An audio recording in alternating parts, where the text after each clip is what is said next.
Good evening, everyone, and welcome to another episode of Beyond the Red Zone. I am kind of your host, Jason Miles, your real host. Let's bring them in right now. Coming all the way live from somewhere in Northern Virginia, Marcus from the Left Flank Vets. Yo. And a little further south from Marcus, somewhere in the bowels of North Carolina, is we got your back 10, Mac 10.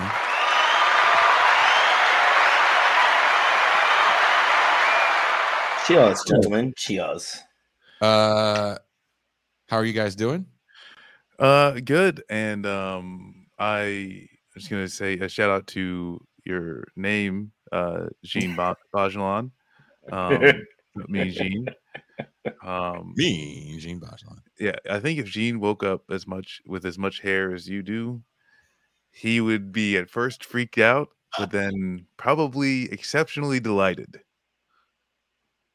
Djene is the hairiest man of all time, and yeah, we'll just leave it at that.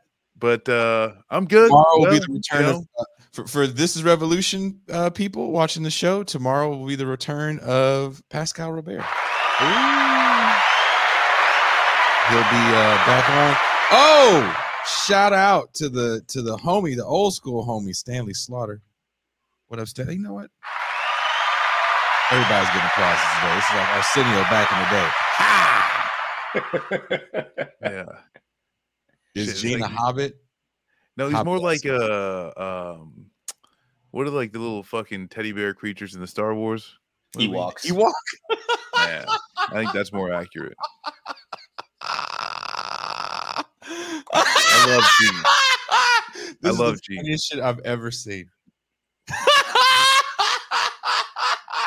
For those of you listening on audio only, I like it, but Jason does look like he's fresh from the gay bars in the Florida Keys. That is the look I'm going for. Who's to say he didn't? Nothing wrong if he did. Nothing wrong if he did. Who's to say he did not? What's your business? What business are you? Don't be upset. Don't be upset with Jason just because he had a great day in the Keys of Florida while you were at wherever you were doing whatever you were doing. All right, just let the man live. All right, Exactly. So At this time of privacy, okay. I want you to, out here. So I woke up very early this morning because I was up till 2:30 my time completing another long video essay based off an article that should be coming out, I think either end of this week or next week on Sublation Media, entitled "Welcome to the Terror Dome." For those of you that are rap fans will notice that every chapter in the thing I wrote is a rap song. Kind of about the LA riots and the idea of it being strictly racial. So, you know, the kind of taking on all the material problems that led into the riots, so we can start looking at things like police reform a little differently. You want to hear funny? You want to hear something funny there, Jason? You know who originally kind of challenged the racial, the couching the LA riots and race was Sublime, and the actual song April 26, 1992. Yeah, the one lyric is like, it wasn't just for the blacks, it wasn't just for the whites. Yeah, it ended up going like it goes. It's this fucked up situation and these fucked up police, right? Like that's how it ended up going. So like that album came out in like 90. Oh God, 93. 94. It was 94 or 95. That's the one he does in the crack house, right? Yeah, and that's the one I just aged myself, and as soon as we're done today, I'm going to go throw myself into traffic. So, it was great. There's a lot of different facets that get into that, and I try to get into it as much as I can with the 1,500 word cap. But I did 3 shows today, going over that and the video essay. So when I got up this morning, I was like, I'm going to go run first. You guys ever do this? Like, you can't start your day without exercising. I know Mac is a nighttime exerciser. I don't know. Yes, I am. But I mean, I've been getting back to like regular shopkeeping hours, man, where I get up at a decent hour in the morning and I go get my lift in. You gotta do like I gotta go run. Like I'm going to run more. And I did my run. I did a shorter version of it, only did a mile. And I came back. I was like, damn, my face is Wesley Snipes and my body is El DeBarge. I am not. I am contrasting right now. How did I pull this shit off? So I said, you know what? I'm going to do the shows outside on my deck, and I'm going to tan my body so we can be one unified black man. Mismatch. Two-toned. Look like me in Afghanistan with the soldier's tan. Yeah, where it's from the wrist to the elbow, the back of the neck, and all the entire space underneath the my raccoon. afro. Yeah, raccoonized. Like that thing too is like like I used to have I'd have a tan line for where like the chin strap for my helmet, but then also like since I was in like a mechanized unit, we were driving everywhere in the dust. Right, it's not sand. There's like a dust, and I'll just be covered in it. And so like I'd take off my helmet, and so my whole face would have a layer of dust that was exit my except for my chin strap, and then I'd wash my face, and then like it would almost reverse. Like it's so fucked up. Oh, Marcus, you know what I'm talking about. You know what I'm talking about. Yeah. You look at your body and you think like, damn, I don't even know what to do with this shit. Right now, I need to get back in the gym. I'm probably gonna double. I'm probably gonna get like a 4th booster and then like wait 2 weeks and then say fuck it, like because like and Mac, you might. I'm in like the pre-deployment body right now. I'm in the fluffy me. I'm like I don't give a fuck. I might die, so I'm drinking at least 10 beers every night, that's like that's like 3 months going in before you deploy, because like I don't know, you don't know what the fuck's gonna happen. I mean, and the thing is, you only take a day off typically because one of your buddies was complaining about lower back pain, and you're like, well, if his kidneys are shutting down, I've been drinking more than him, so I need to knock it off just for a little bit. And by a little bit, I mean about 18 hours, and I'll be ready to go again. Right back into it. So no, I need to do something with my ass. So hold me accountable, Mac. I will. Jason, definitely, man. Chat, hold me accountable. Look, man, I got 2 weights here, 2 25s, and a little yoga mat.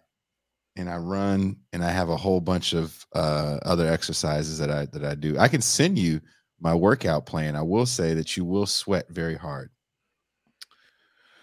Oh yeah, I'm a sweater too. I'm one of those motherfuckers where like, yo, Marcus, if it gets above 50, I'm like pouring sweat. I'm not that bad. See, once I get going though, it's just like. So there's a young lady that comes and visits me every so often, and she was like, I want to bring my running shoes next time I come. So she brought her running shoes, and she was running with me. And so when it's the last 5 minutes, because I have a timer, we have to run back up the hill in which I live, and keep in mind I live off a mountain, nothing's paved. And so I'm running hella hard, and she's like way behind, and she's like, what's your deal? And I'm like, look, every time I run, all I hear and see is Rocky training scene montages. So when I'm taking this hill, all I see is Rocky 4. If you ain't taking this hill like Rocky 4, then don't even bother. I can't wait for you, man, because I'm going Drago.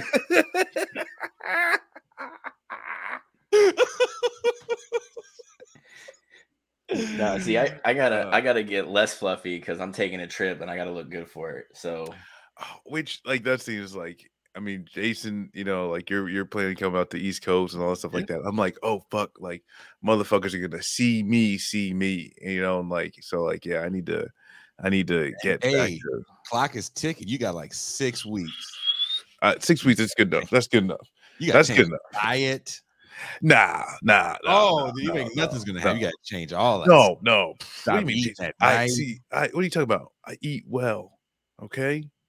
The eating's not the problem. I just need to move my damn body. I need to pick heavy things up and put them down. That's right. As the good Lord intended it. You know? Yeah. There's two things I do very well. I grow hair, pick up heavy things, and put them back down. Your hair, I have to give it to you, and then we'll stop effing around. Your hair is very nice, and every time I see it, I'm like, I hate him. I hate his parents.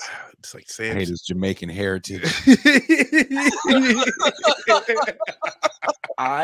When I look at Marcus, I just the rage builds up in me because of that beautiful head of hair on his face. Yeah.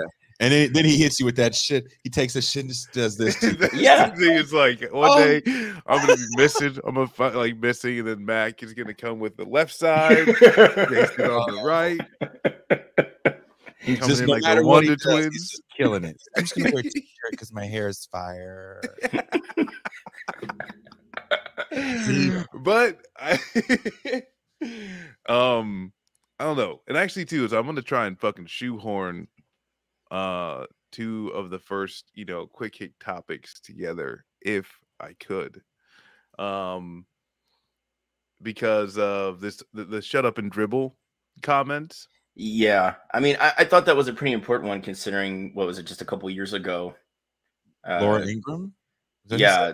It was Laura Ingraham and Tucker Carlson both were literally telling they said to you? Well, they said it to the most. I know. I thought we were getting serious there for a minute. Apologies. But the thing is, we had a repeat of it this weekend, essentially. On First Take. So, tell me more. I've missed all of this. Well, I mean, Mad Dog Russo, right? Like he's the big New York sports dude. He's a accents that's like really thick.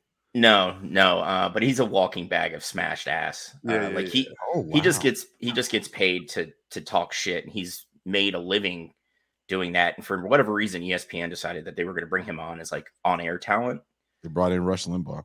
Yeah, and Draymond Green flipped off the crowd in Memphis because like he caught an elbow, or he went up for a rebound. One of the Grizzlies caught an elbow, and they just started booing him, so he flicked him off, which is Draymond. He got a foul, didn't he? Got a yeah. Right. But Russo said, just shut up and play, will you please, Draymond? America is tired of Draymond Green. And of all the defenders to come out, JJ Redick spoke up and was like, do you realize that this man has a wildly popular podcast, that gets millions of downloads every week. He's very well respected by his peers. And then he was like, on top of that, you say, shut up and play, and Redick was like, you don't remember, just a few years ago, these right-wing pundits were saying shut up and dribble when it came to the protesting of, police violence. And Russo, I mean, he kind of wilted on air. You kind of saw the air come out of his racist thoughts, and he just kind of,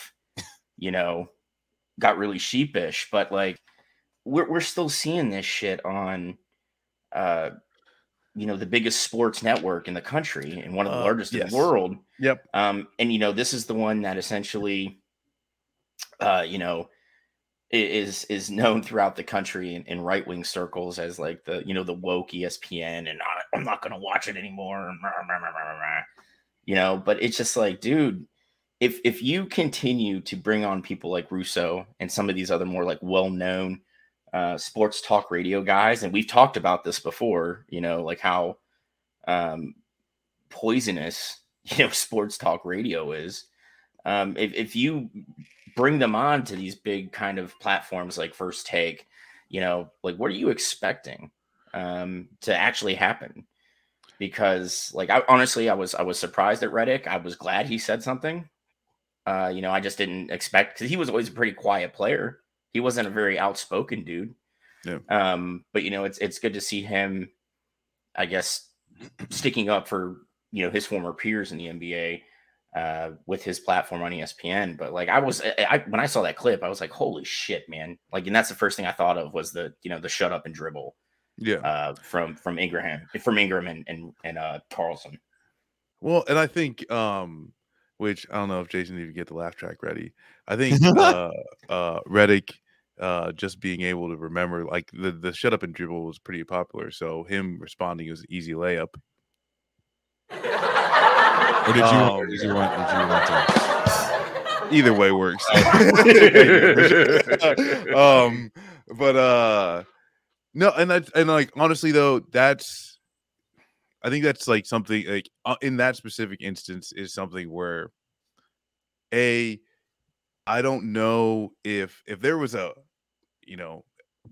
black commentator on there that responds, I'm not 100% sure that the wilting happens and there isn't don't make it come out, like this an automatic defense, so that's where it is. I think it's great that fucking JJ said some shit.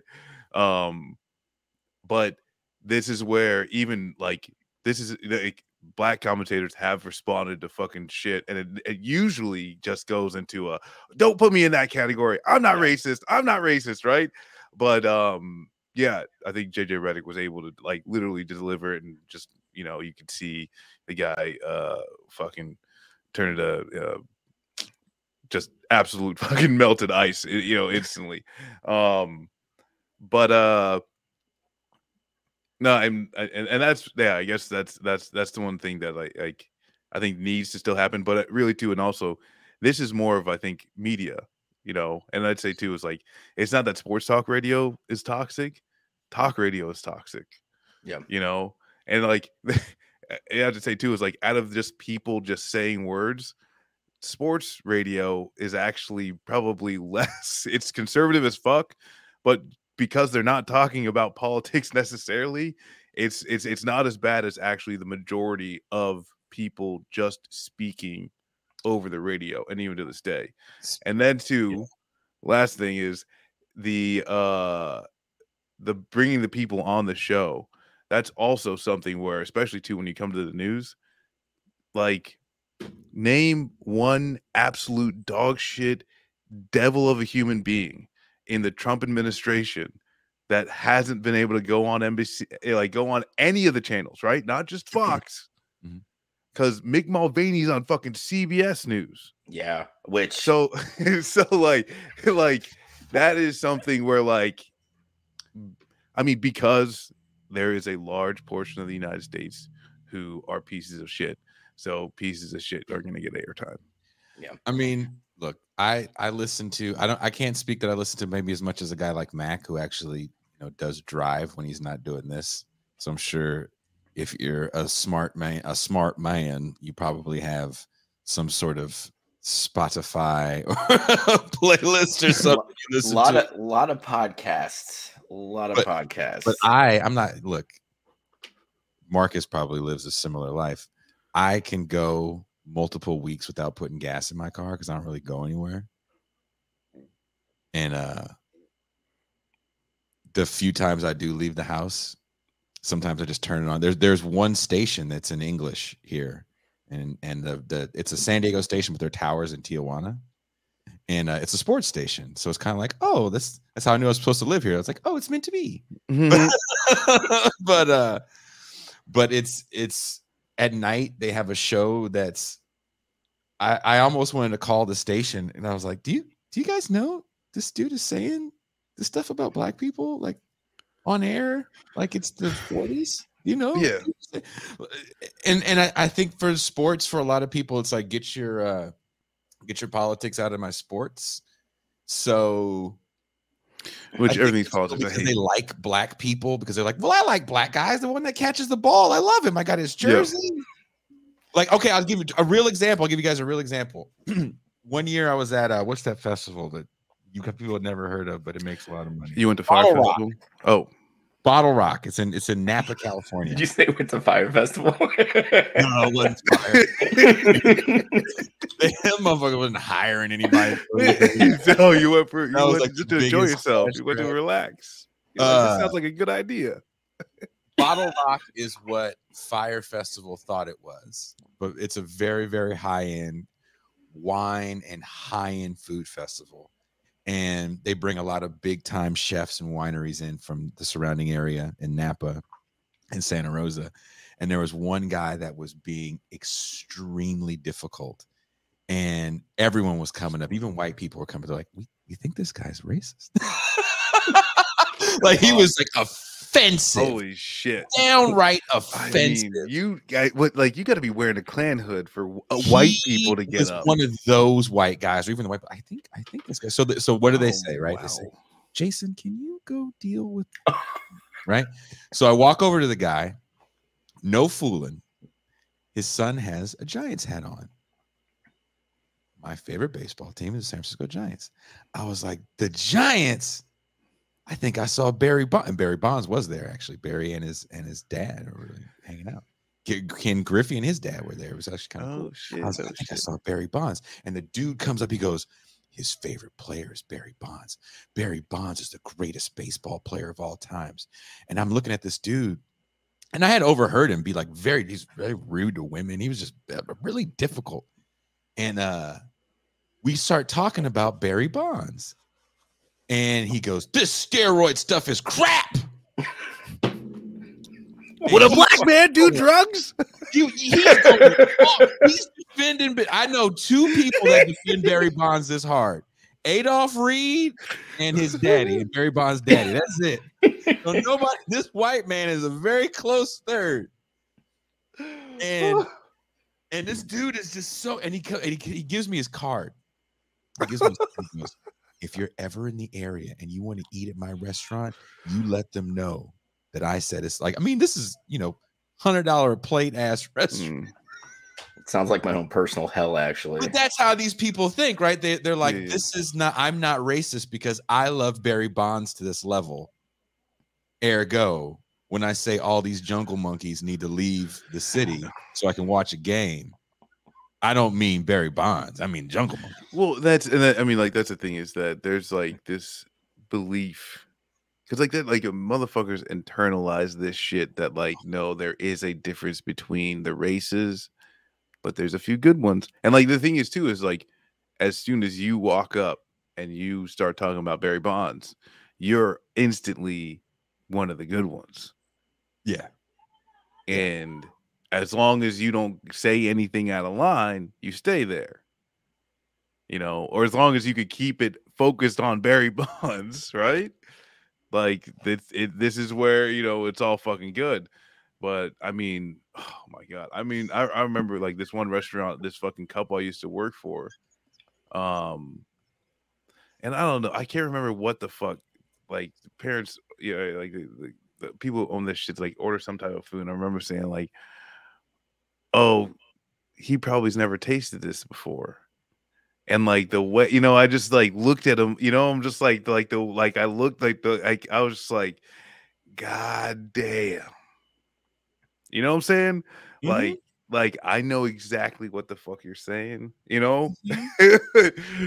Oh, that's all right. But I never stole anything from that place. Just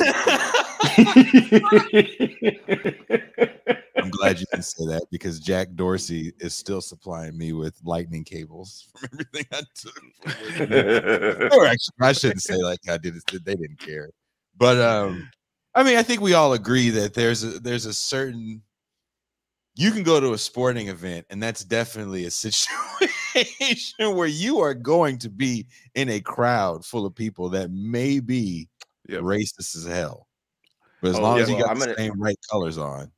Yeah, I don't think it's maybe. And depending on the sport, I think it's definitely like I went to see the Kraken play the Hurricanes in Raleigh because I started watching hockey, and I'm like, if I pick the new team, nobody can call me a fucking bandwagoner, right? So obviously they're not that good. They didn't make playoffs or anything. And I was sitting next to this great group. There was a married couple that's literally hitting all 82 Kraken games. Like they're both retired, and they're just like, we're just traveling around.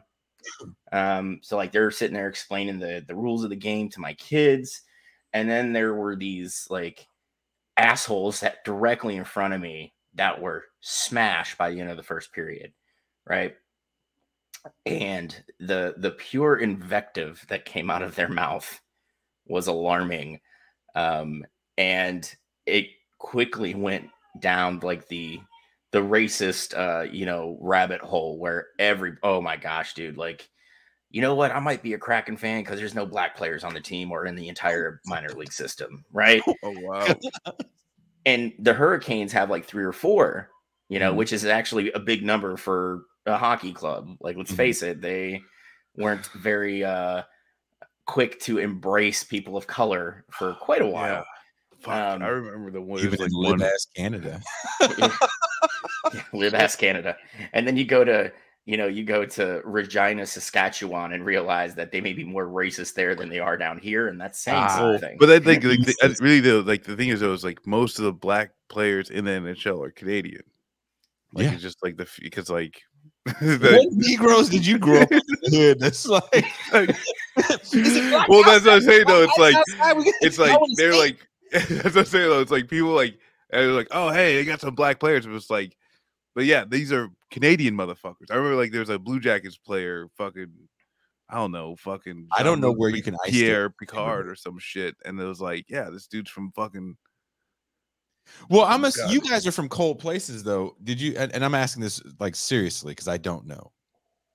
Was there places you guys could go ice skate as kids? Oh yeah. Cleveland, they're all over the place, but I didn't go those places. But yes, there were places. Yeah, they were essentially places that the rich white kids that went to the private schools played club hockey at, right? Because they played club hockey and then they played school hockey. But like St. Ignatius is a big time like football and hockey powerhouse in high school, like at the high school level in Northeast Ohio. Yeah. But like hockey, I mean, there's a reason that in the United States anyway, you don't see a lot of poor people play it because it's the most expensive sport to get into. Well, and I mean, with hockey, you're and that's, I mean, I think we mentioned this before. If in hockey, if you're playing in the NCAA, you're mids. You know what I'm saying? You're okay. You're okay to decent. Like some of the best players, they go. They don't touch. They're not playing even for school teams when they're in high school. There's a completely set, and like this is a grown up in Ohio, like. There's a completely separate private hockey league system that drives to the NFL, and then the NHL. Sorry, no, I know. There's too many margaritas. And then but then you still have like the teams, like that are attached to the school that are still wildly expensive to play in. But yeah, it's. I mean, with hockey, there's. I mean, even with ice skating, you know what I'm saying? Like, my parents are Jamaican. Like, it's not like like me and my fucking brother. Like, you play in the snow, sledding, and all that type of shit. But it's like there's a limit to this shit, right? Like, I remember you ever been snowmobiling? You live in Ohio? Like, what the fuck do you think? Oh, I live in Columbus, right? This is a city. There's concrete. Well, like, either way, my first time in Columbus, huge barrier. I want you to know this. Maybe I told this. I'm sure I told this to you. My first time in Columbus on tour. This was one of those nights I was like, man, fuck Ohio and everyone in Columbus. But first of all, if you know me, go to church. Like, if you know me, I'm like a huge Pac-10 guy, so just being in Ohio is already we're insufferable. We are. And so we go to it's a sports bar, and I couldn't tell you the name because I don't remember. I just remember it was a sports bar. And so we got there early as we usually did, and I toured with my ex, who is an Asian woman from Canada. And so we're sitting down, and this guy goes, what are you? Right? And she's like, what? He's like, oh, your nationality. She goes, oh, I'm Canadian. He goes, no. What are you? Canadian. And so this went on for a few minutes, and finally she tells him her ethnicity, which is Filipina. And he said, I've been to Hong Kong once. And It was like that kind of night. And somebody said some fucked up shit about me from the stage, like one of the opening bands. It was just a real fucked up night. And at the end of the night, when I thought it was finally all over, they were showing highlights. It was a Saturday. So I'm watching highlights of, I think, an Ohio State game. And who was the dude? This was so long ago. I think he was still at the school.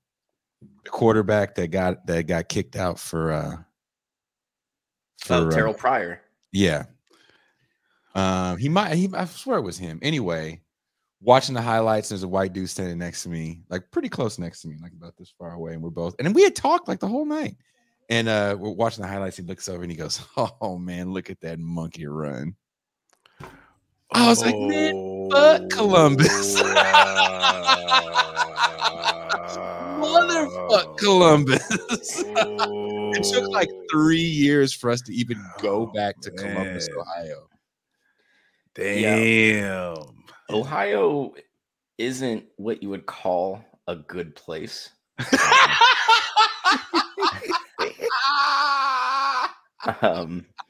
Marcus and I are both old enough to know when it was kind of teetering on this kind of thing, right? And it could have went either way. It could have balanced and built a better base and been a swell place. But instead, we see the election of Jim Jordan, and it just fell completely off into this very dark place where considerably more ignorant people like Mike DeWine end up becoming governor and saying, you know what we need in Ohio? A heartbeat bill. That's what we're going to do. Well, it's going to be the first piece of legislation I pass. I sign into law. And it's just like Ohio is completely, people can sit there and say, well, it's not that bad. It's just gerrymandered horribly. And I'm like, okay, fair. But when you had the opportunity to not vote in, Jim Jordan and Mike DeWine, and the Speaker of the Ohio House, who happened to get picked up on an FBI bribery charge because First Energy funneled $70 million to him to keep open 2 nuclear power plants that didn't power anything, but they just wanted the power plants to stay open, right? Ohio, like, it went full, like, nut job over George Bush, and it's only progressively spun off its axis closer into the Trump mode of republicanism, and now it's lost. What we need to do is build a fence around it, and then don't let anybody out, don't let anybody in. We treat it like New York from Escape from New York. That's exactly how we treat it. Well, so I think, and like that's like part of it's just like, I mean, like the amount of like industrial and manufacturing jobs that just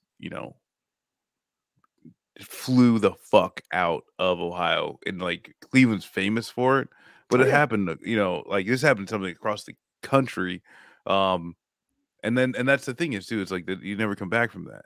If you ever like that's one too that like never fucking leave me. It's like you go to fucking Cleveland, like, and see the like blocks, a block after block after block of condemned housing. Yes.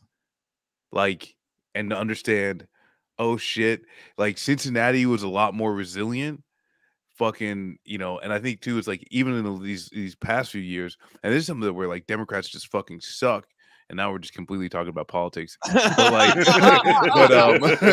but the fact is, there's a huge group of younger, I say younger, like millennials, right? That are like coming to Columbus, and especially within the tech sector and shit like that. But these motherfuckers are coming in libertarian or just straight up Republican, and like those are, but they're occupying spaces in the downtown sector that used to have people who were in jobs that would be at least moderate Republican, if there ever used to be a thing, we can understand it in this political sense, to solidly Democrat, and like it's gone away. There's been a huge shift, but at the end of the day, fuck that.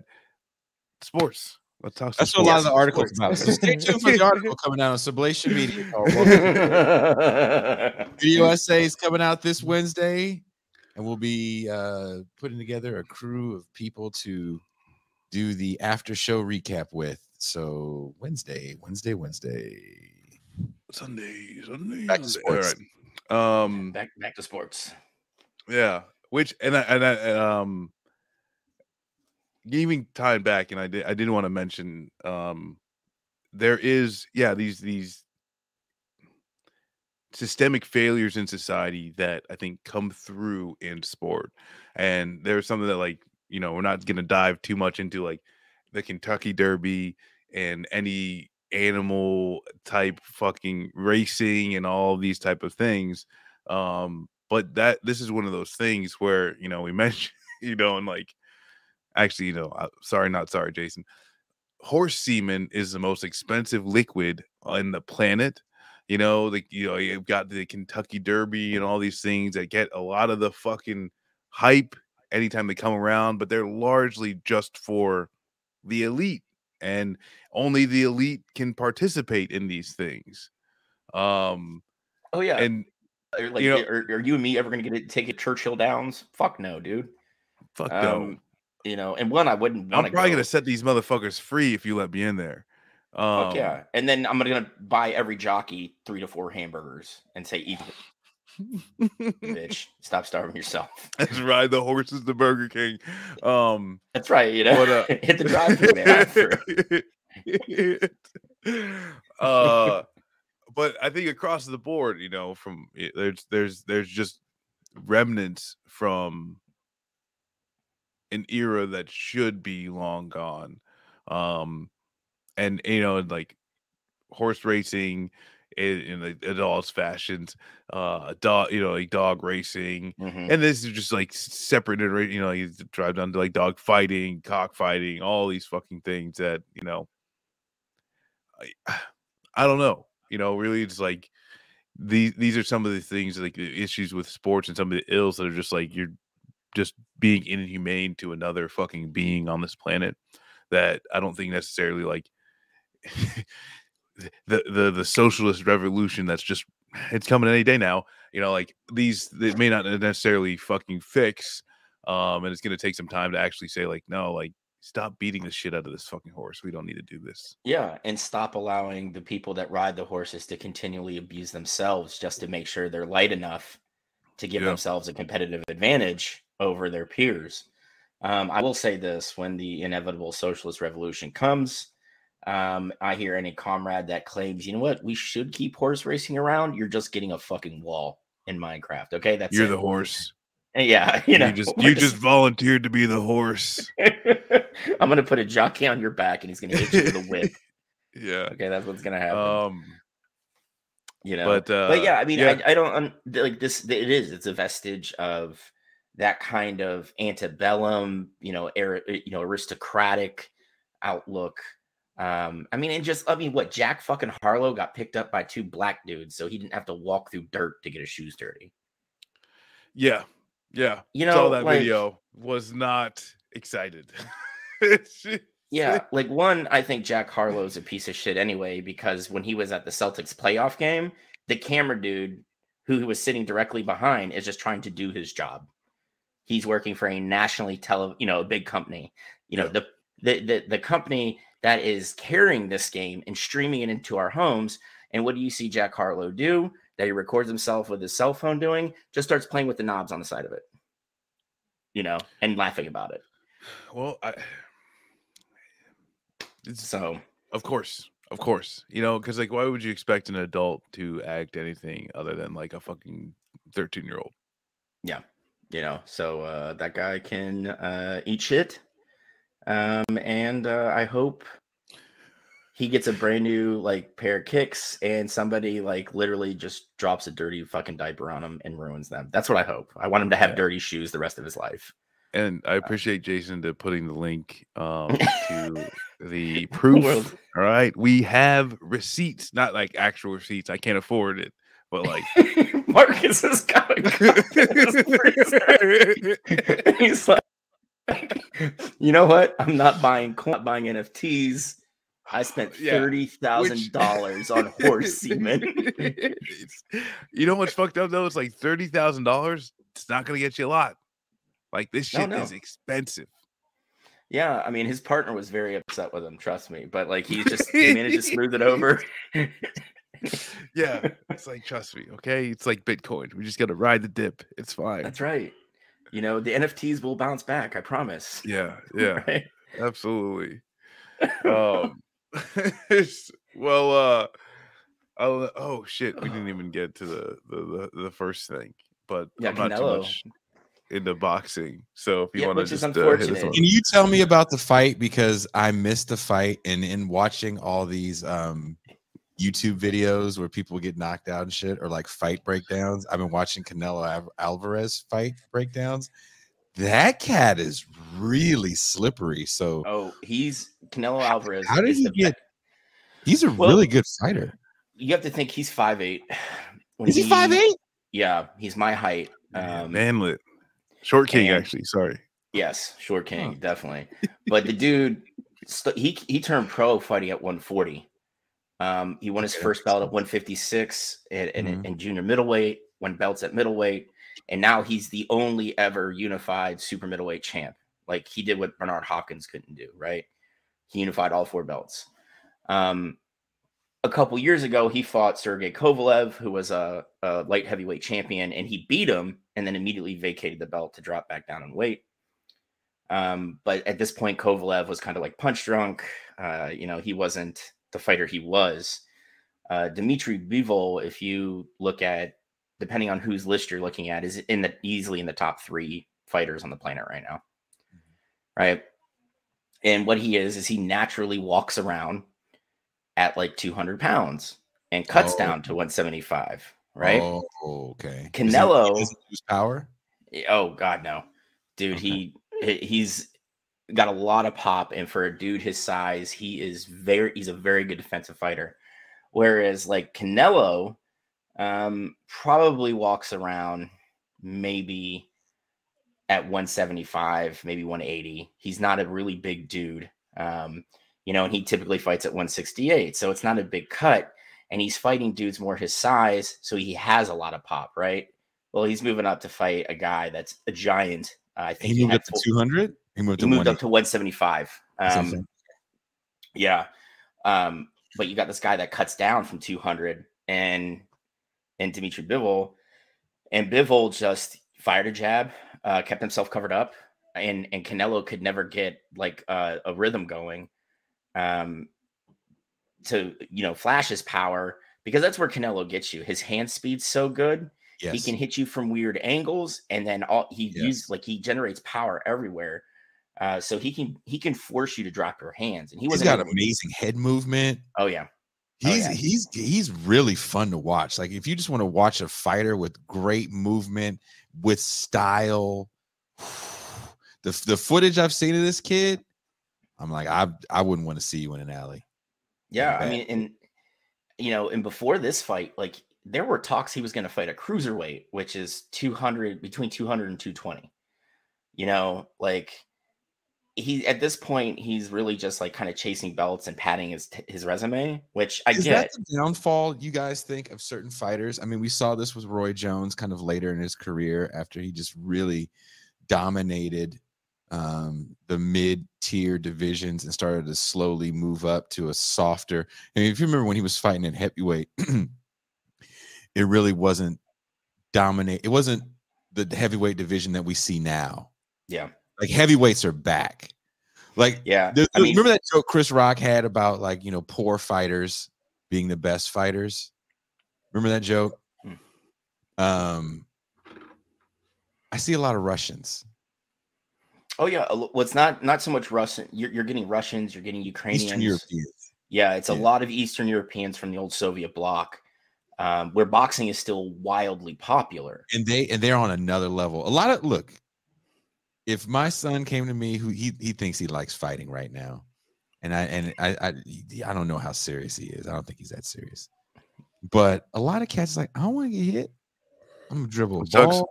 It sucks. It sucks getting hit in the face. It's not fun. It's not fun. And the thing is, dude, is like to tell you, dude, is like, you're not the main character. You're not the main character. Even if you go into it and say, I'm gonna sign up for this type of fighting, whatever the fuck, you're not the main character. Right? There's not gonna be a montage of you learning this quickly and then being a master. You are going to get if you want, and like that's the thing too. It's like if you really want to get good at any type of fighting, you're gonna get your ass kicked a lot. Oh, yeah. More often than not, to lose, you're going to be doing remedial drills for 3 to 4 hours at a time. You know, and especially with boxing, you know, you will literally just work a bag. Like when I first got into it, I was just expected to work a bag and learn how to actually throw a punch correctly. And that, like, that was, if I was in the gym for 6 hours that day, that's what I did for 5.5 of it. And then I had to do a half hour running, you know? So like, it's a very monotonous. Like, I hated wrestling because, and actually too, is like, this is almost like, I think it was like, might even be, I think, going back to even like what is like the you know, as far as like boxing goes, and not just like as they too is like the injuries. I think it's, you know, is where I'd like to go. You know, because like training sucks, and like I remember like fucking wrestling in 7th grade and just getting this eighth grader in my same weight class just absolutely shit on me every in and out every day. I'm just getting my fucking ass kicked by a dude who's about to win states, and it's like, what the fuck? Like, how am I supposed to learn anything? but no, at the end of the day, and that's something too, is like wrestling. You can wrestle for decades and probably end up with a lot of fucking physical, like neck down injuries, but you're not going to be dealing, you know, you're still going to have your wits about you. And I mean, with the boxing, I've met some pretty brain dead wrestlers, man. The thing is, too, is like whether they were smart to begin with and wrestling made them dumb, or they just never learned anything to begin with. Well, riddle me this, Batman. I don't know that many like true boxing gyms. Like true boxing gyms. Man, no. There's fitness gyms that may have some sort of fitness boxing class, and I'm sure they exist. I think a lot of people get into mixed martial arts because it's hot. Yeah. But seeing these Russian cats, these Eastern European cats, they're still all about boxing. Like straight up. I told you about the bare knuckle thing I saw the other day. Oh, yeah, the bare knuckle fighting championships. Like, I mean, dude, this is what kills me about it. Like 10 years ago, bare knuckle fighting wouldn't have been legal, like at all. No, like nobody would have sanctioned that. But with the wild popularity of combat sports, I mean, there's sanctioned bouts now by state athletic authorities, because it's the decline of civilization. You see when there is a sport where it's the arm wrestling from over the top, but you jump on a cat's arm to break it in an arm bar, or you punch him in the head. And I'm like, this isn't even entertaining. This is just like watching people get. Why don't you just go to hang out at a prison for a while and just pick fights with people? Because it's not as skilled as you know, watching. I'll tell you right now, a slap fight.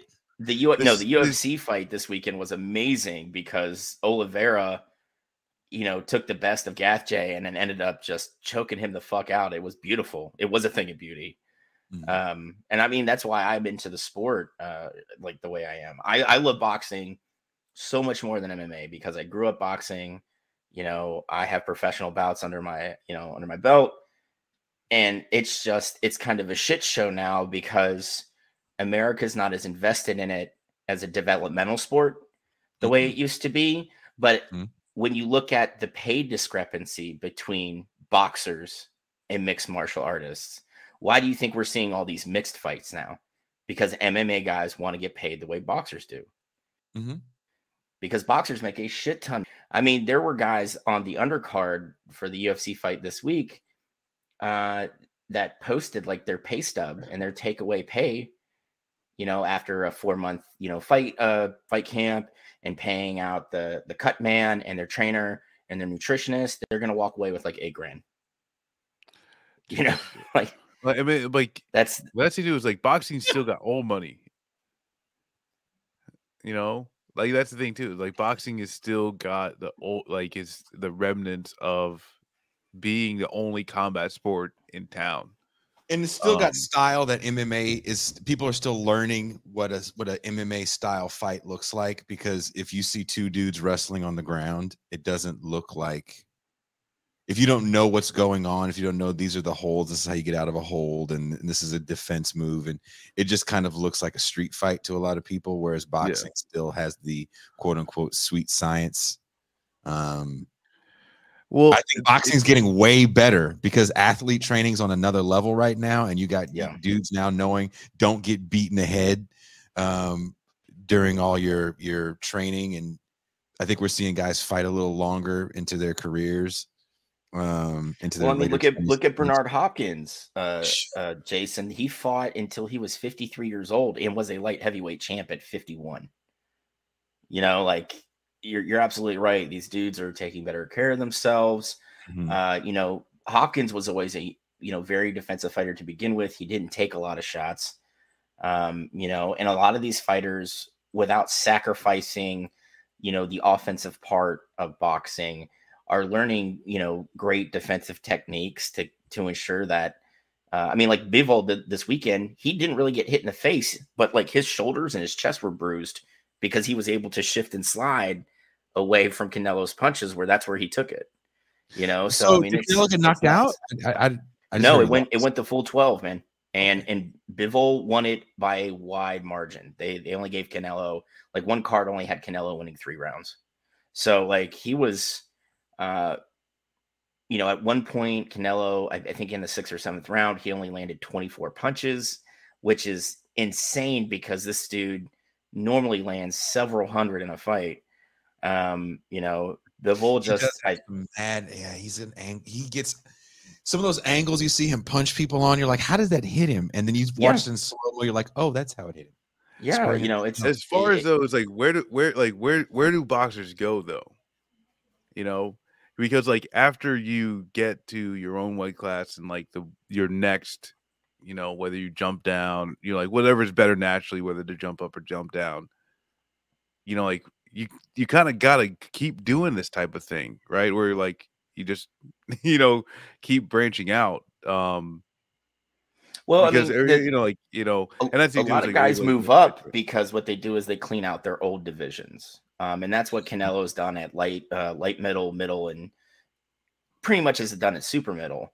But the thing is, with his lack of height, with him only being 5'8", him being a full-time light heavyweight fighter is not going to happen, because most of those dudes are 6 foot, 6'1". I mean, there's even a light heavyweight dude that's like 6'6". There's so some giants in the heavyweight division right now that look frightening. Who's that big white dude from the UK? Tyson Fury. He looks frightening. He looks like a comic book. Yeah, I mean, he black dude he always fights. Can't think of his name. Deontay Wilder. Yeah, Deontay Wilder. Yeah. Those two. Yeah. They look like monsters. Imagine Mike Tyson going up against monsters like that when he was fighting a heavyweight back then. The only monster I could think of that Tyson faced that looked like either one of those two dudes might have been like who was the dude from the UK? Not Lennox Lewis, but the other dude that was actually Bruno. Oh, Frank Bruno. Trevor Burbick was kind of ripped. Yeah, I mean, Michael Spinks even was bigger. I mean, he weighed more than Tyson. Mike Tyson's only like 5'7". He's not very tall. Yeah. I mean, I don't want to take away from like Tyson's ability. Like, he was an amazingly powerful fighter, but if he would have come onto the scene 5 years ago, he wouldn't be Mike Tyson. Mike Tyson fought a long list of stiffs and washed out heavyweights at a very young age, which really got his foot in the door. But look at what happens when he fought actual good boxers, guys like Holyfield and Lewis. He got picked apart. I wish he would have fought Holyfield before he went to prison. Yeah, I mean, the thing is, Holyfield was always a tiny heavyweight.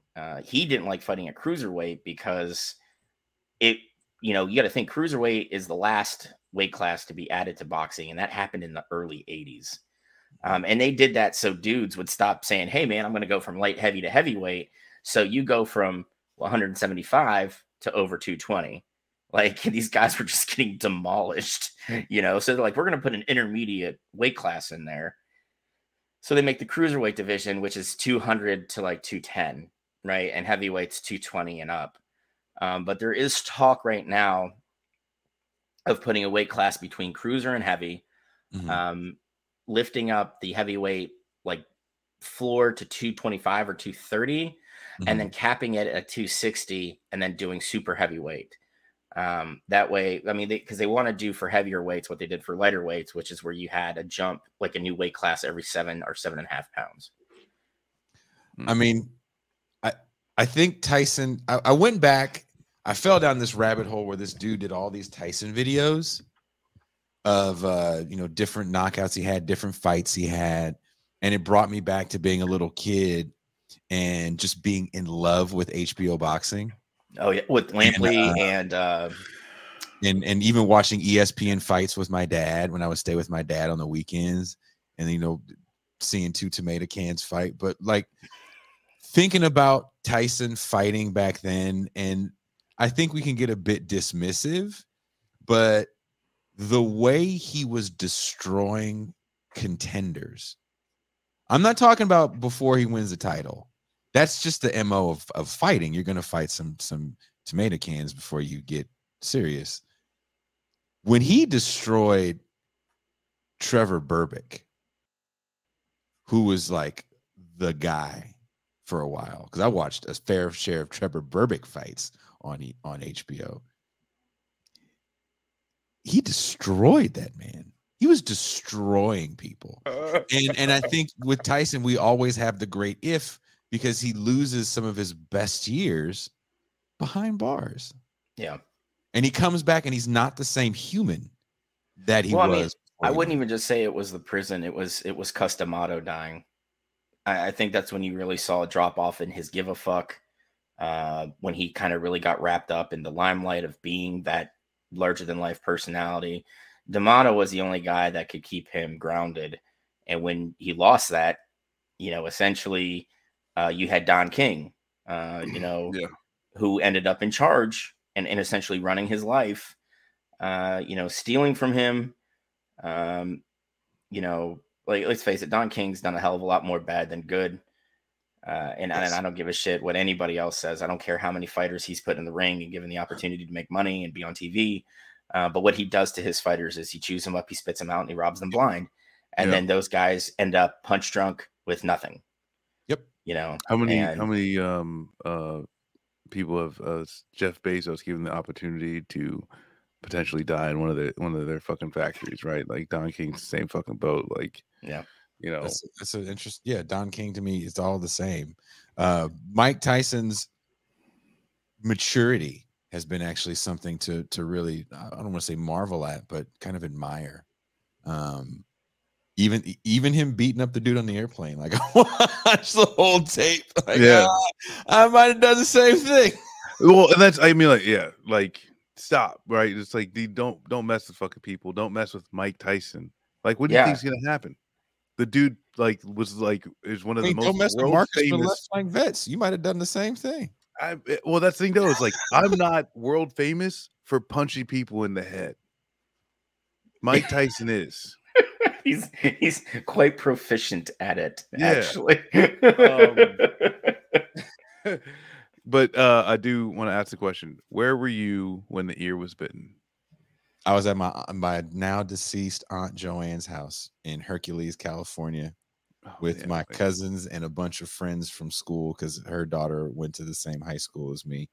And we were watching the fight with my father and yelling and screaming. I think me and my dad got in a fight after the fight. Did you bite his ear? No, he was just being my dad. I remember it vividly. Mac, where were you at? I was at a house party, and we actually got the fight on pay-per-view. And I was probably pretty ripped, because I just remember giggling, like horrifically giggling, when I see Tyson spit the ear out onto the mat. I was so fired up when he bit his ear. I was like, yes! So that thing is like, I was a kid. Where I was at my mom's cousin wedding in the room with all the groomsmen because I was the ring bearer, and I was adorable as fuck. I'll tell you this. Tuxedo. I had the fucking what is it? The tail jackets. You know what I'm saying? But like, I was in a room with a whole bunch of fucking strangers. The only motherfucker I knew in that room, like knew, was like my cousin Mark. And he was just watching after me. But like, once that fight started, like, I'm just literally just sitting there, like staring at like there's just madness. Just grown ass motherfuckers just yelling and screaming. Right? What's up? Just losing it, and that's it. And then the ear bite, and like I was just like, oh my god, like they were like losing it. There's fucking red stripes flying all over the damn place. It was Mike Tyson, like you have to put it in context for people. I know there's a lot of OGs watching the show right now, but for people listening and not watching that are a little younger, if you grew up, if you're between the ages of, I'd say like 40 to 55, Mike Tyson was a hero like none other. And when that video game dropped, Mike Tyson's Punch Out, Mike Tyson could punch a baby on my street, and I'd be like, man, I don't know what that baby did to you, Mike, but good job. Shut that little motherfucker up. Cry around, Mike. I'm saying whatever I gotta say to not get punched. Mike Tyson was just I'm telling you, when he went to prison and when he comes out and he's not the same guy. I used to like it when he came out with the little shirt, little fucking cut off shit. My defense is impregnable. Ludicrous. It's ludicrous. Oh man. I want to eat his heart. I want to eat his children. When he went that far, that's how you knew it was like, I don't know who this cat is, but he's been in prison too long. Look, this is when I knew Mike Tyson is one of the scariest men alive. There's a press conference, and I don't know if it was for the Lewis fight, but it was a big fight. Maybe it was a Lewis fight. And people are asking questions, and Mike Tyson's getting pissed off. And like a skirmish happens, and they're asking more questions. And Mike Tyson looks at a reporter, and he says, "I will fuck you till you love me." And I was like, "Damn!" Like, that's a lot. Yeah, he said it like he meant it, and I was terrified. And that's the thing. He's like, "You censored that saying." Like yes. the full there's more. Like, it gets worse. It gets worse. But I was terrified right then. I was like, I'm afraid for his family. I'm afraid for everyone. I'm afraid for people that have to deal with his laundry.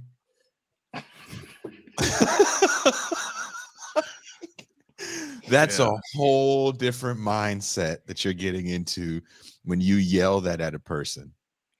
Oh yeah, but we do gotta move along, or this is just gonna be might be a Mike Tyson appreciation reminiscence stream. Dude, let's just jump to the last one, Marcus. Let's just do the last one, because I think this is an important one that we got to talk about, because people are fucking losing their minds, man. About the draft? Oh no, about fan behavior. Because all I wanted to talk about was draft shit. Oh well, like that thing is like, for me, like, I especially paid attention to the draft just because, like, you know, I didn't want to sound stupid on the show, but like, for the long time, I don't think like the draft isn't. I hate the spectacle around the draft, right? I hate the spectacle around the draft. I think like even the new spectacle around it made it just way fucking worse. Ukrainian introduction. It's just made it worse. It's just made it way worse. And the thing is too is like, when you, at the end of the day, it's like the draft. What does the draft actually mean? You know what I'm saying? It means like, I got hope until the fall. Exactly. The draft is purely just what it actually means is it gives a corporation a legal ability to keep wages low for workers. That is what the draft is. It allows workers to not pick where they want to work. It completely is a continuation of the exploitation of labor. And like you both said, it's a horrible spectacle, and I'll hear no more of it. You know what? And Marcus Mariota has a real target in Drake London. I'm calling it right now. Drake London, best receiver coming out of the draft. I've never seen a more complete receiver coming out. Jesus. That's Drake London. Who do you think was the completest? Most complete receiver coming out into the draft, going to play with one of the shittiest quarterbacks. He's going to catch 3 balls a game, drop another 2, and then we'll finally see Atlanta go into full rebuild, tank for CJ, and then draft Stroud next year. Man, well, they're supposed to be. They got the kid. Didn't they get the kid from your guys' hoods from Cincinnati? Yeah, but I don't. Yeah. Is he black? Ritter, I don't know, man. Is he some sort of Gardner? Ritter? Is he some sort of Ritter's mixed? Is he mixed? Okay, well, yeah. They kind of make a big deal about it, but then they don't. Mm-hmm. But they make a weird big deal about it. Well, I saw the Sporting News mention his ethnicity, saying that he was mixed but white passing, and I was like, "Oh damn! Oh wow! Did they really? Oh wow! Yeah, amazing, amazing." I just was kind of like, I'm gonna hit the little button here, and I'm gonna close it. And I closed my laptop. And I went downstairs. And I lit a joint. And I thought long and hard about why I expose myself to these things, knowing full well that it's going to make me very angry. And make me question my very existence on this planet when I really don't need to do that. It's a regular thing for me.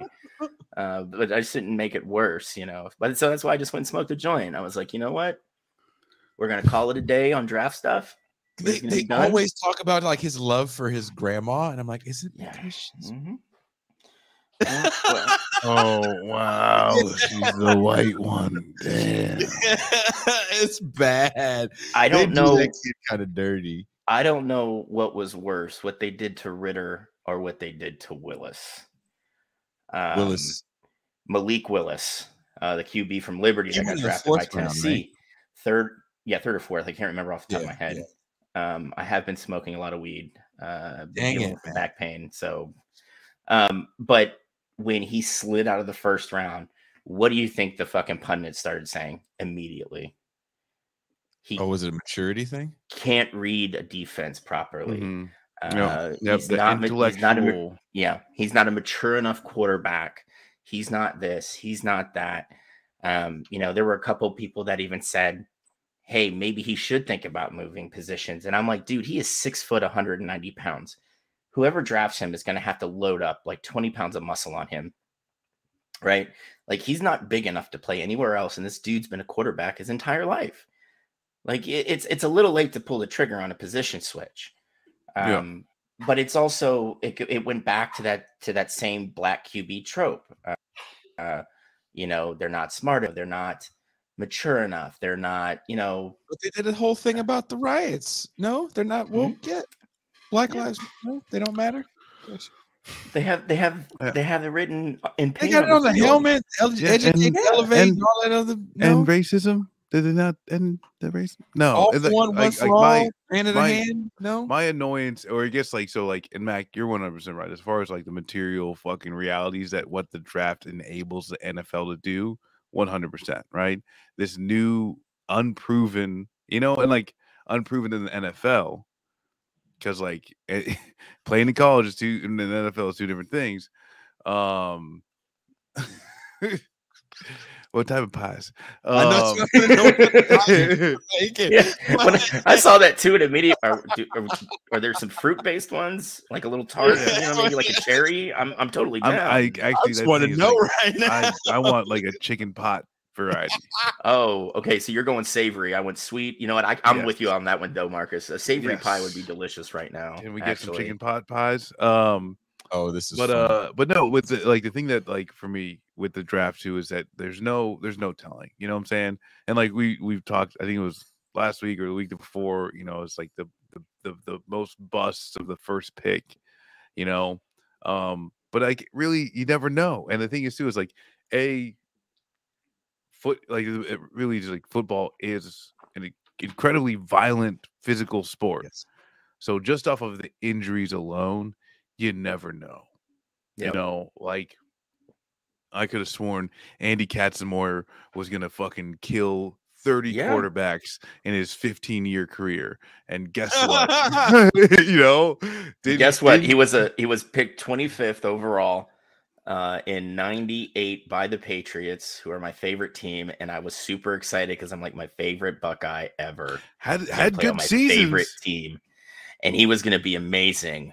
And then next thing you know, and keep in mind, this is after I met him and realized he might be the dumbest man in America. Oh, I met him too. Yeah, he's yeah. You know, and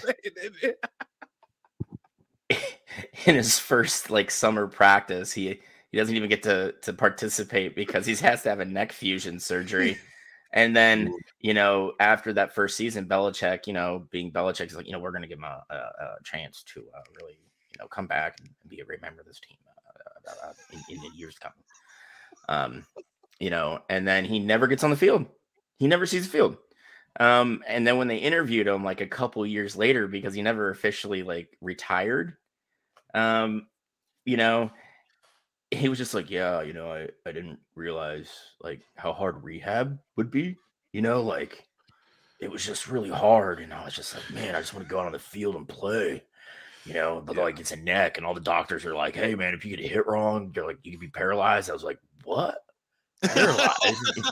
You know, like, and he sounds like a moron. He's literally one of the dumbest people I've ever seen speak in public.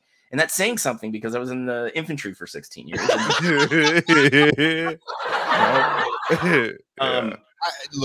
that's, I mean, like, to my point though, it's like, I want to ask you guys a quick question and we can move on to the basketball because we do have to get to basketball, but you know, football is my thing. Do you guys think Malik Willis will see the field? Ooh. I want to go first. Go ahead. I think he's a starter by next season. Okay, they got some big testicles for that one. Tannehill has shown he folds in the playoffs when they need a quarterback to take a step up and win games. Tannehill can't do it, and I think eventually, at a certain point, Vrabel's going to be like, you know what, fuck this. I got to give the kid a shot because Tannehill's not getting it done. And I also think Tannehill has a lot of egg on his face when during the press conference they were like, "Do you think you should help Malik Willis learn the playbook?" And he's like, "Nah, I don't think I should." You know, just straight up like. Fuck that dude. You ain't helping me. Yeah, exactly.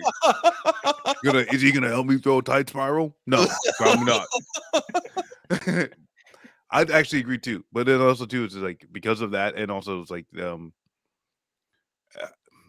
this is the NFL, and a lot of times factors outside of play, outside of what's best for the development of the team and the players, i.e., ticket sales, jersey sales, are what drives decisions, even on the field.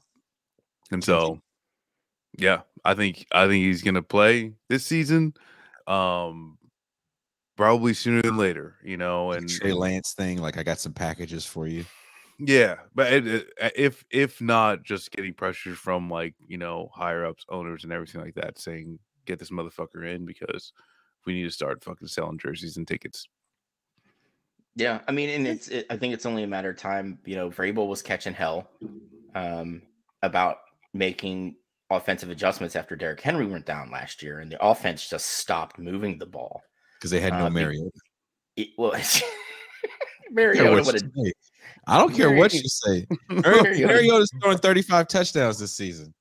He's throwing 35 interceptions? Is that what you said? Probably, most likely. Yeah. If he throws 35 touchdowns this season, you got to save all your money. I don't care if you get a penny jar.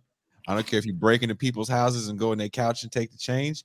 You got to come to Mexico, look me in the eye, and say you were right about Mariota. Then I'll take you to get a lobster. Hey, you know what? I deliver in a pretty rich neighborhood, and I can tell you right now, not all of them have hooked. up security system. I like to call that wealth redistribution. And if you are a proper leftist, So you agree with me. You guys heard it here first on Beyond the Red Zone. If Mariota throws 35 touchdowns, Mac has to find his way to Mexico. Just find, actually, if you find your way to San Diego, I will come get you from San Diego. My passport's updated too, so I'm good to go. Yeah. You're fine. You're American. Yeah. You can do whatever you want. Don't let people. You're fine. You're fine. Listen, I'm American on paper, but in my heart, I am not.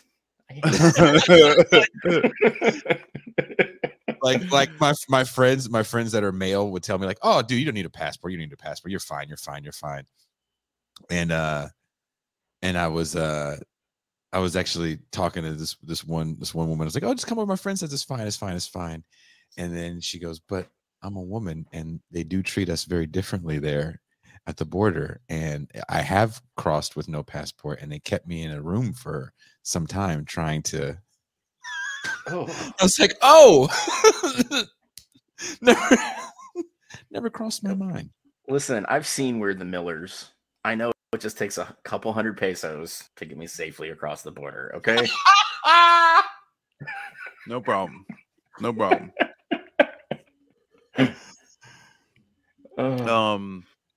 Well, next thing too.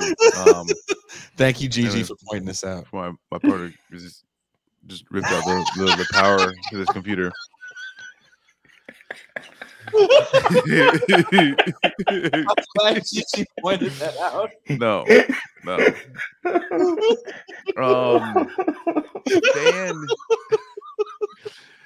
Fan behavior. And Jason, you've had some actual troubles with some fan behavior recently. Oh my God.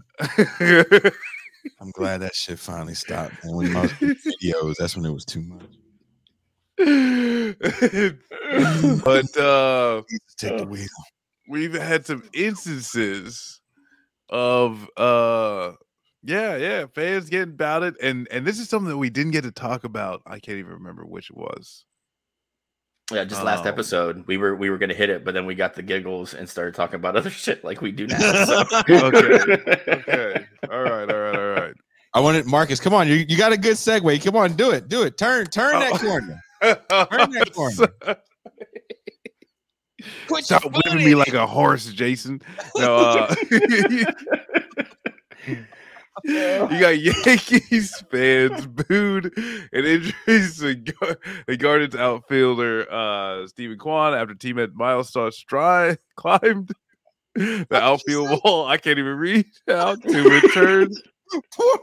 Poor Marcus had notes up. I've been bitching at Marcus to have notes the whole time. God, okay, so after teammate Miles Straw climbed the outfield wall to return some shit talking, the fans began throwing trash and full beers at the Cleveland players. Past weekend, fans in Dallas harassed and came in contact with point guard Chris Paul's mother and wife. Yeah. Let's talk about fan behavior. Malice at the Palace. Yeah, there's another one.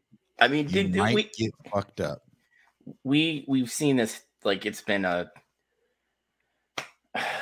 stable, right? Like or a staple of going to games. Like you start chirping at players, like I remember talking shit to Joe Carter when he left Cleveland and went to Toronto.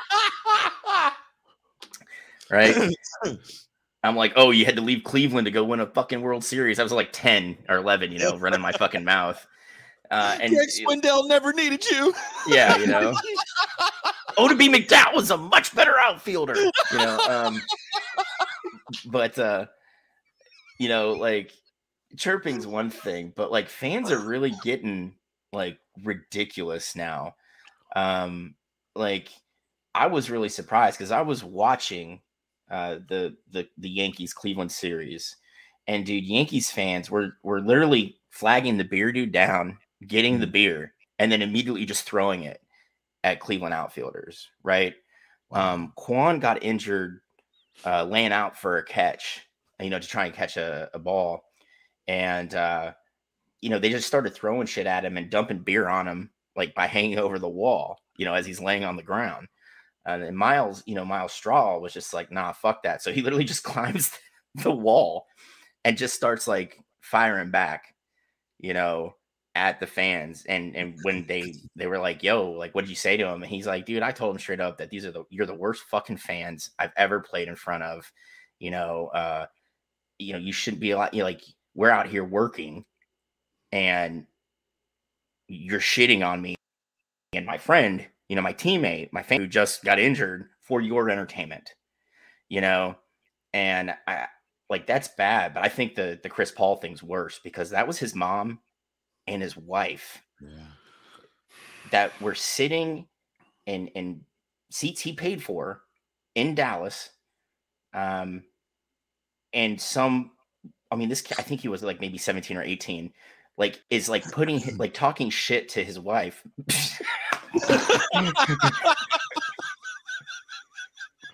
We're not, for those listening that will be listening on audio, we're not laughing at Chris Paul's mom or wife. Someone left a comment that said it's a 19-year-old Mac with a full beard. That's why we are laughing.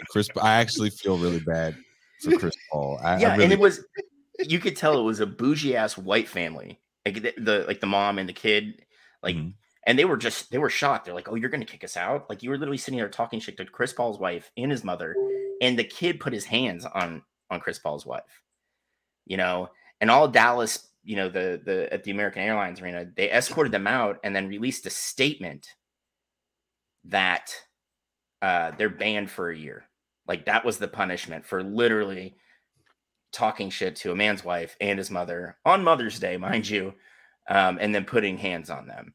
The family denies that there was any physical contact, but like cell phone, like videos and shit that were like, yeah, dude. I'm gonna say something. I'm gonna take myself off air so you guys can call me all kind of names. There is a unwritten contract you sign when you decide to put yourself in the public eye. And as a person that has had my fair share of certain levels of backlash in the public eye, I understand that when you decide to do things and do it publicly, you may not like what happens. I don't think anyone deserves to be called any names. I don't think their family deserves to be called any names. I would be lying to everyone listening and watching if I haven't called players and their mothers' names. I've definitely said on more than one occasion, fuck you and everyone that looks like you.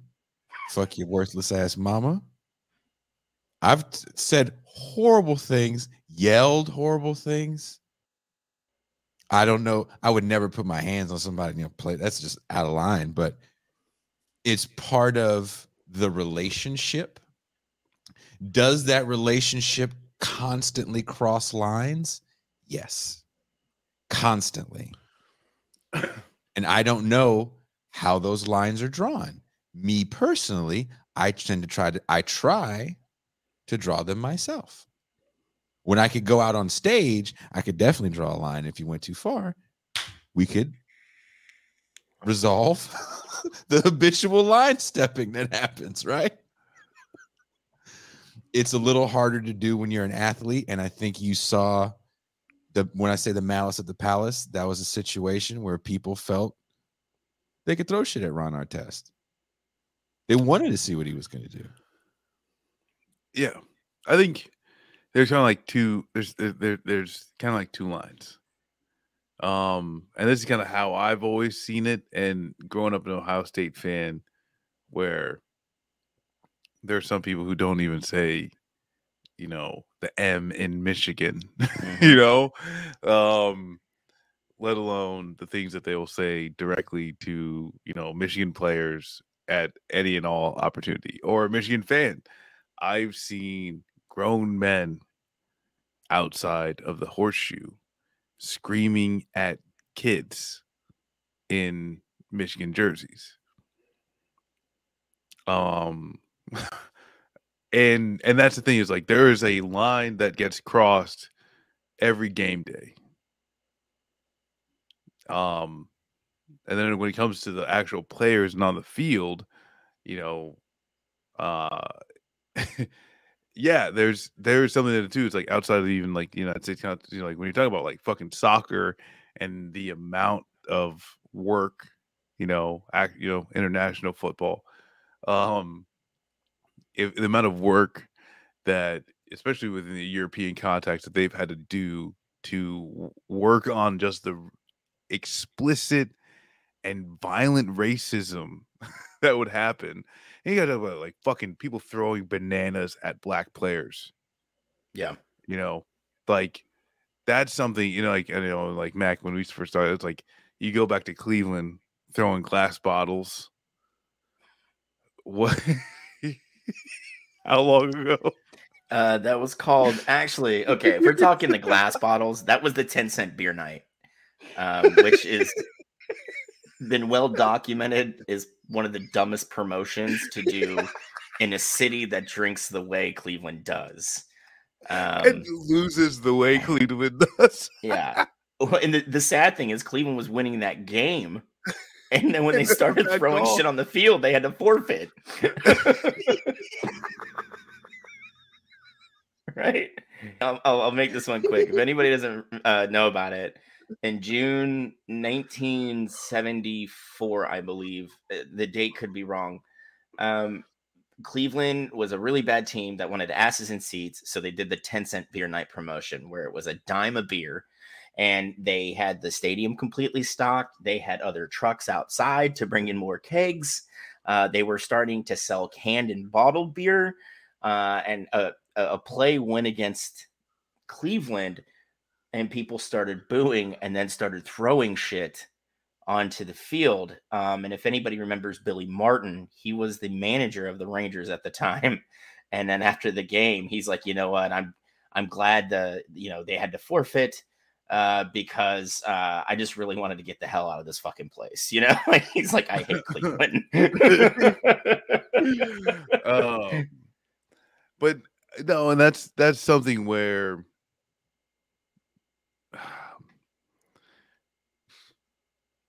I'm not sure what, like I really think like there's a lot we can do, in our society just to make sure people understand like this is actually the appropriate behavior.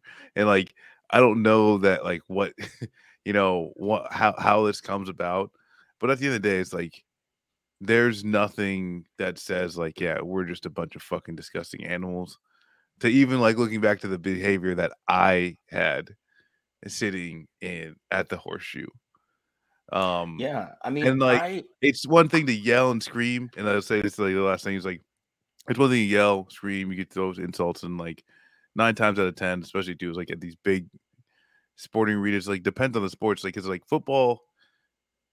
Most of the times they're not going to hear you. All they hear is just the crowd. When you start getting your soccer, especially after the the touchdowns or certain like maybe you're getting some type of stuff with baseball, basketball. You have these instances where like they're right next to you.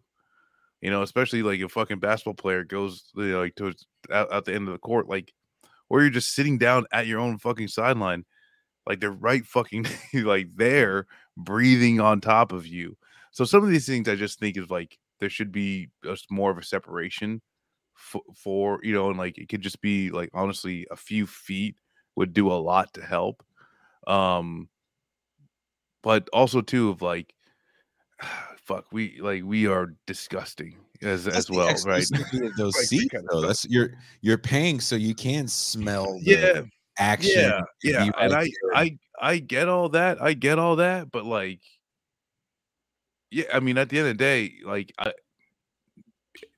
a few feet I don't think really should really you know what? Look, there's a few instances. Everyone wanted to talk about the Chris Rock and the slap and all that stuff, and then Dave Chappelle just recently got attacked. And if you go back and watch the Malice at the Palace, there's a moment where the guy that gets punched that's standing next to the guy that threw the beer is laughing. And then he sees Steven Jackson. And when they slow it down, it is the most beautiful look of oh shit. And you can see the man contemplating all the things he could have done with his day instead of take those free tickets that his buddy from work said, hey, I got some extra tickets for the game. Because when he grabs him, he's laughing, and he grabs him, and slowly it's just mortal fear. And he gets his lights just punched out. Maybe it was Jermaine O'Neal. Yeah, I think it's Jermaine O'Neal. Night, keep your butthole tight. Just punched. You know how the rappers talk about, I punched you through the neck. Like he did one of those punches that rappers talk about. He actually did to that man. And like, you would think after that night, people would go, maybe that joke's not as funny as I thought. Yeah, but I mean, I would argue it's gotten worse. Yes. I was that guy too. Like, I'm like, you know what? I curse you and your parents, the generations of your family from 500 years ago for procreating and eventually coming out with you, the wide receiver who just caught his third touchdown pass against the Pats. Like that was me. I was that guy.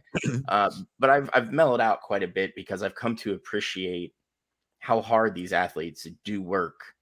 And it really, like, for me, it sends me, I only get sent into a rage now when I hear other fans that are like, you know what, really glad he got hurt. I'm like, dude, fuck you. Right. Like you can get fucked. But like, it's such a unique thing, right? Because these guys are at work and we're watching them work. Cut that meat.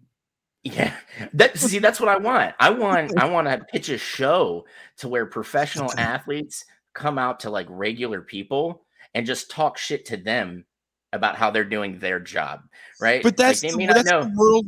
But Mac, would you agree though? That's the world we live in to a certain degree, because there is a certain feeling of justification of like the DMV, the post office, like you're a civil servant, ergo I can just shit all over you. Yeah. It's really getting out of line because you've got people, you're service industry person, you idiot. As someone who works in the service industry right now, trust me, I get it quite often, just for existing. But yeah, you're absolutely right. Like, and like I've seen people blame COVID for it. Like, because we isolated so long, we learned how to deal with social situations. And I'm like, dude, get fucked. There's no way COVID had anything to do with it. Yeah. It's like, are there like a little bit of pent up, like, I want to speak to your manager? Sure.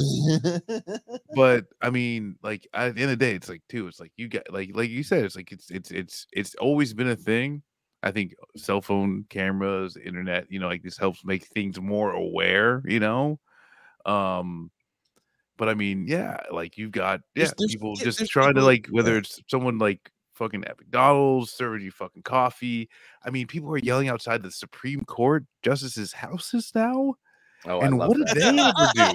That makes me happy. What did they ever do? Okay, of course, right. That makes me happy as well. I didn't know that one in there.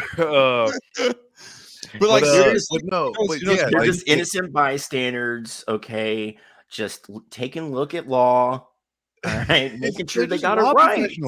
But no, the thing is, though, is there is a culture that exists that's not really dealt with, and because like that thing is like as a kid and watching Ohio State play Miami University of Florida for the first national championship that I get to experience, and yes, they wait, what did you say? Go on. Okay, so when they turn when fucking who is it? McGahee, when his knee turns like an ostrich, when it turns backwards like an ostrich, I remember myself and all the people who are with were like, fuck yes. We were ecstatic. And that's fucked up. It's fucked up. But that happens. That's the norm. That's still the norm. And Yeah, I mean, and like that's that is something where it's like it needs to be more on a introductory level of this is just a sport. And the kids that end up like taking, like, it's really like this kind of like indoctrination thing of like, this is the most important thing for anyone, is this sport. It's kind of like where this drives the to I don't know, where people can go a little too far. But I mean, the yeah, but whole this guy sucks to me, I think, is a bit extreme. I'm like, yeah, I get it. They may not be as good as you'd like them to be, but hell, man. you can do better. I'm just Yeah. watching the game. At this point in my life, the last professional game I went to, a buddy gave me Raiders tickets, and he actually had black hole tickets. And I was like, it's really hard for me to go to a Raiders Bronco game and not wear Bronco stuff. So I was sort of subtle about it. I wasn't trying to be like over the top. you wore like a blue T-shirt with the Bronco stuff on it. Yeah. Yeah, just like a tee. And just real subtle, not trying to be a dick, right? And I'm at this point in my life, I'm just watching the game. The Broncos lost. I'm just watching the game. And then people really started kind of losing their shit, and they wanted to talk shit. And even my buddy that's a Raiders fan, even he had to step up. And I was like, look, man, one more of these lines, and you might catch one of these hands. And it's just too much. People it's almost like they're acting out their internet behavior. Yeah. Yeah. Yeah. I mean, dude, I would rather like just get together with a couple buddies, sit at home, like cook some like rad ass food and watch the game. Like that's where I'm at. Like, I don't like going in public and watching the games too much anymore, because I am just trying to chill, or I'm like too stoned to give a shit. And and I'm just like in my own world, enjoying myself. And then people will be like, hey, I'm talking shit to you. And I'm like, and Yeah. I don't care. And like, I have like people like talking shit to me because I unfortunately went out to watch one of the basketball games this past weekend because my kids are out of town. And like, I don't have a dog in the fight. The Cavs got knocked out in the play-in series, right? So I'm just really just enjoying the games. This has been some really good playoff basketball, right? So I'm just like sitting there, enjoying my drink, my steak's coming. I'm like, fuck yes. I'm gonna get a good steak, but drink these beers, probably more than these beers, probably a lot more than these beers, because that's what happened. But then I watch the game and just enjoy myself, right? And this dude was he was a Memphis fan. And I made the comment like, man, one of three of you outside of Tennessee, because like, who's a Grizzlies fan? Like a real Grizzlies fan, right?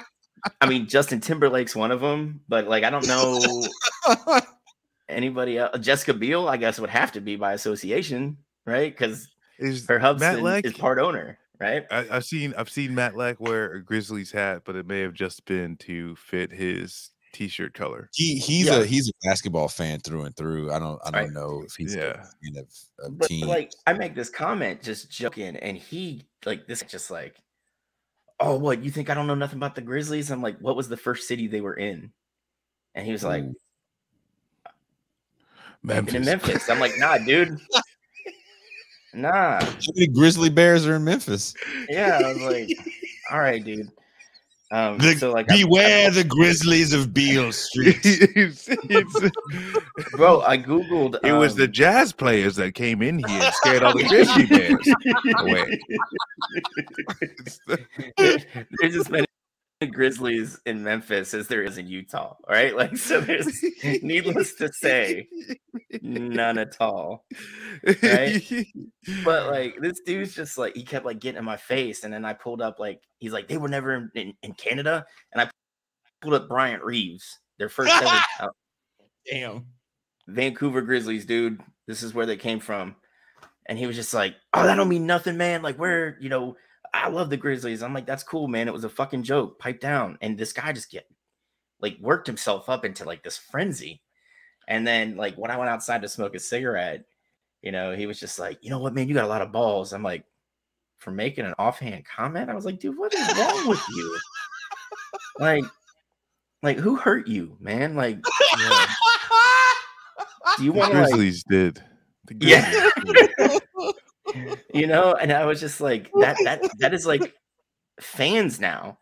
you know, in this country. Like people that just think, I got to start shit with other people. I got to start shit with the people on the other team. I got to start shit with the players' families. But listen to sports talk. Listen to sports talk radio. If it's not gambling shows that are all paid advertisements, then it's a series of people crapping on another human being for not covering a spread, for missing a shot, for not scoring enough points.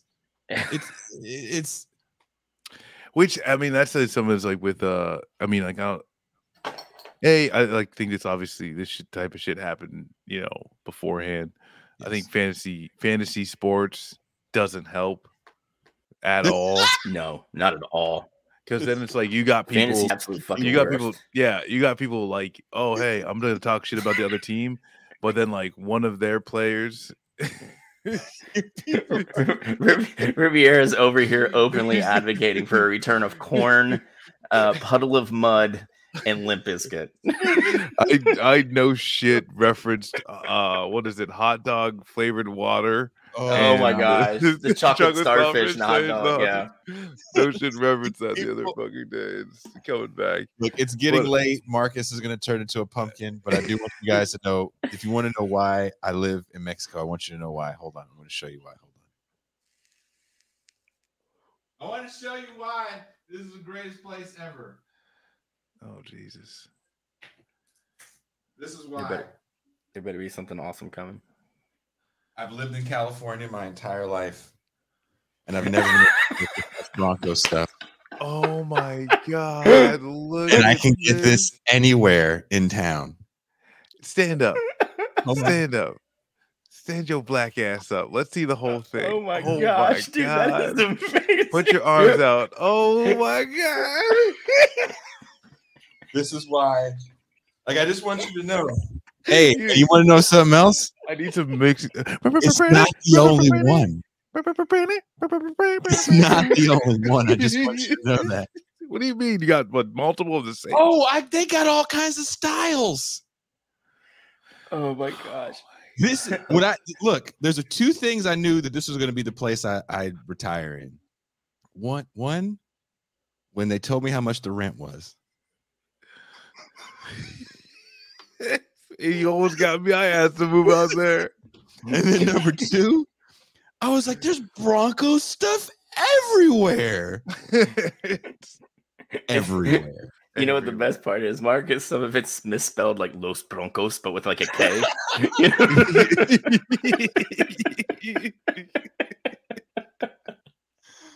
Actually, I saw this really fucking dope Ohio State jersey.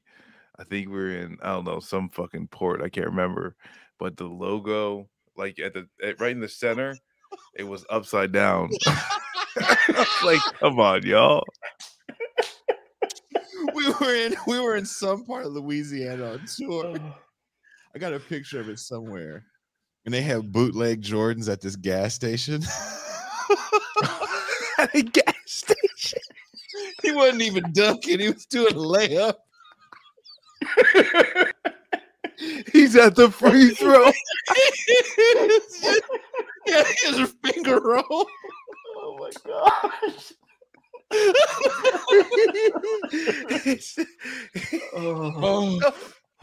I just wanted you to know that was a real thing. But yeah, I'm not even trying to be funny. Like, seriously, if you come down, there's a few. These are the teams that I can get you right now. I'll be honest with you. I can get you Broncos stuff. Of course, I can get you Raiders stuff. I can get you Niners stuff. I can get you Chargers stuff. I can get you Chiefs stuff. I can get you Bengals stuff. I can get you Cowboys stuff. I can get you Steelers stuff. Done deal. Now I need you to get in contact with the manufacturer to see if we can do some custom Ohio State. Look, I'm not trying to get that. No. You don't care about me. You don't care. You don't care about me. Okay. No, I'm just not trying to get you. Just don't care. You just don't care. You heard it here. No, Marcus, we're going to figure out. Why are you asking? We're going to figure it out. We're going to make them black crime. All right, Marcus, that's what we're going to do. We're going to get them made.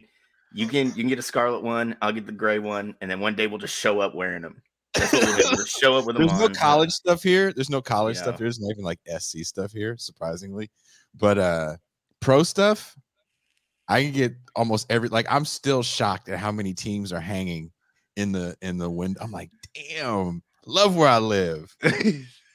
Yeah, the Washington Generals. Can we get one of those? So I got so much. You think I'm joking? Every night I'm wearing my Bronco. I have a Broncos poncho and I have another one. Every night it's my night poncho. My night poncho. Night poncho. Oh Jesus, dude! Buenas noches, little J. Broncos ponchos, dude. You laugh, but when you come here, you be like, "Damn, man, I think I want to get one." Hurting so much right now. Oh my god, Broncos ponchos. That's what I just think the store is called now. God, they got everything. You get all kind of stuff. But anyway, all right, I'm gonna stop messing with y'all. But I'm being serious. That was a sign. I knew that. I was like, "Oh, can you stand up again, please? Can I get another seat? Let's get another look. Come on, Jay, stand up. Broncos. Oh, you want to see? No. Let's just get a good look. What does he got on the back? Does it have anything on the back? No, it's just a plain. Oh my god, look at that, man. You want to see the night poncho? Yeah. Let's...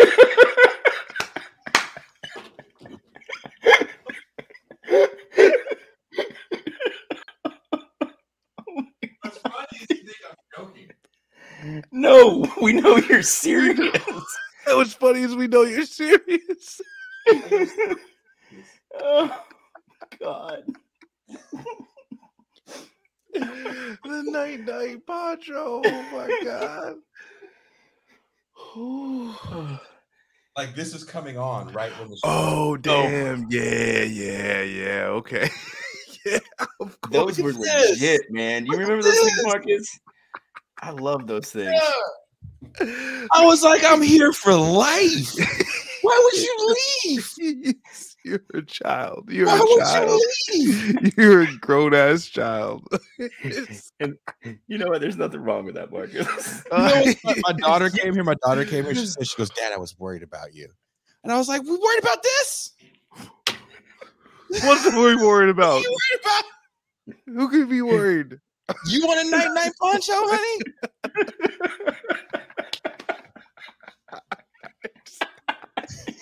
No, Hazel said it best. That's the stoner hoodie. It really is. It really.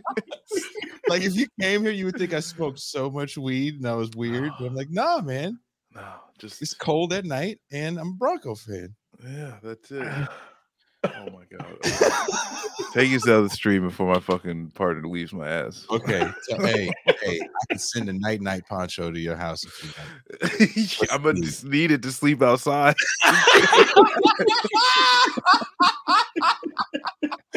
And on that note, we are out.